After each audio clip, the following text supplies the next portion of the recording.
Dominique Loison, bonjour. Oui, bonjour Alexandra. Merci d'avoir accepté notre invitation. Alors, OVNI sur le Nord, je l'ai présenté, le livre est là. Ce livre parle d'extraterrestres, d'OVNI, de soucoupes volantes. Vous y racontez une vingtaine d'histoires tirées de témoignages sur les 60 dernières années. Oui. Alors, comment avez-vous fait déjà pour réunir toutes ces histoires qui se sont déroulées dans le Nord? Alors, je tiens à dire que ce n'est absolument pas un roman, ce sont des histoires vraies qui m'ont été fournies. Basées sur des témoignages. Basées sur des témoignages et des rapports d'ufologie. C'est-à-dire qu'il existe une association, même plusieurs associations dans le Nord, dont la vocation est d'enquêter sur le terrain. Lorsque quelqu'un voit pense voir une soucoupe volante, voilà, on téléphone à ces associations qui mènent une enquête. Et donc, c'est l'une de ces associations qui s'appelle GN OVNI qui m'a fourni des rapports ufologiques. Et vous avez ensuite fait un choix sur les témoignages, sur les histoires que vous avez eues. Effectivement, cette association a fait une présélection et m'a fourni, selon elle, les 30 meilleures histoires qui se sont passées ces 60 dernières années. J'en ai sélectionné 15 parmi ces 30 très belles histoires. Pourquoi 15? Vous étiez limité? Parce qu'avec l'éditeur, on s'était limité à 20 histoires. Et il y a 5 histoires que j'ai consacrées à la Belgique. Parce que dans ce livre, j'ai voulu couvrir 3 périodes. 1954, qui était une période très importante en ce qui concerne l'ufologie. 1970, où il y a une vague de soucoupes volantes, d'OVNI, sur la région Nord-Pas-de-Calais, et les années 90, où il y a une très très importante vague d'OVNI sur la Belgique. Donc j'ai voulu également consacrer 5 histoires sur la Belgique. Est-ce que vous pouvez nous dire justement l'histoire la plus marquante selon vous de ce livre? L'histoire la plus marquante pour moi, c'est la première histoire qui figure dans le livre, c'est les visiteurs de Quarouble. C'est l'histoire de Marius de Wilde qui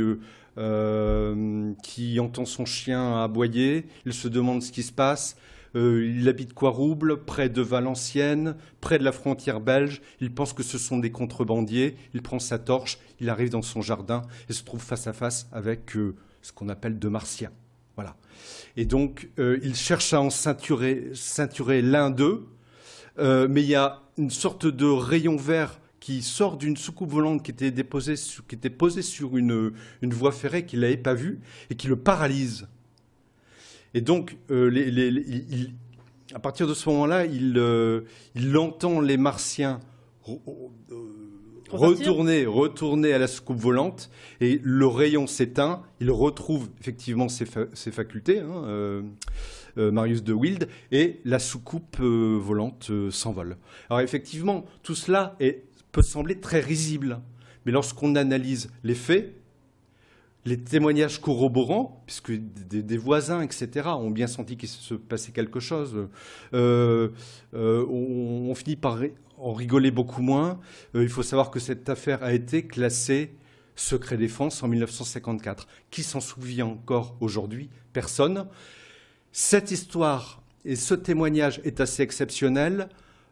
Pour une autre raison, c'est qu'à 2 reprises, Marius de Wilde a été confronté à des rencontres du troisième type. Donc, à 1 mois d'intervalle, 1 mois plus tard, finalement, il sera victime d'une seconde rencontre du troisième type.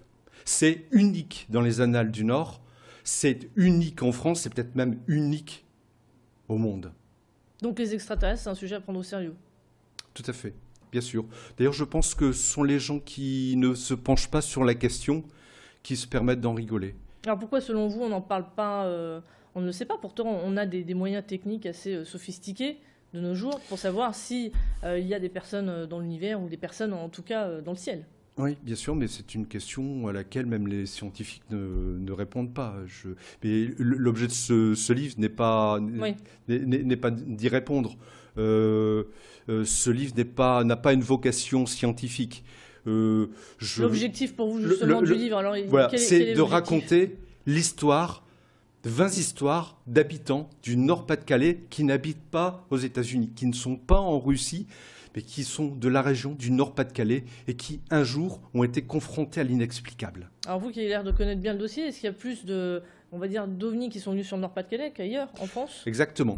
Plus dans le Nord-Pas-de-Calais? Oui, tout à fait. Le Nord-Pas-de-Calais est sinon la région la plus touchée de France en termes d'ufologie. tout à fait. Vous avez déjà eu une expérience? Non, jamais. Et vous avez donc vous êtes en lien avec des ufologues, c'est ça? Alors moi, je suis en relation avec une association qui s'appelle GNOVNI, qui signifie Groupement Nordiste d'études des objets volants non identifiés.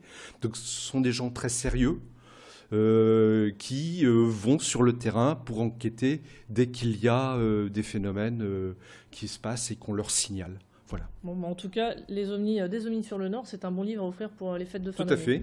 Merci beaucoup, Dominique Merci Poisson, Alexandra. d'être venu sur le plateau de Grand Lille TV. On le rappelle, c'est aux éditions Pôle Nord.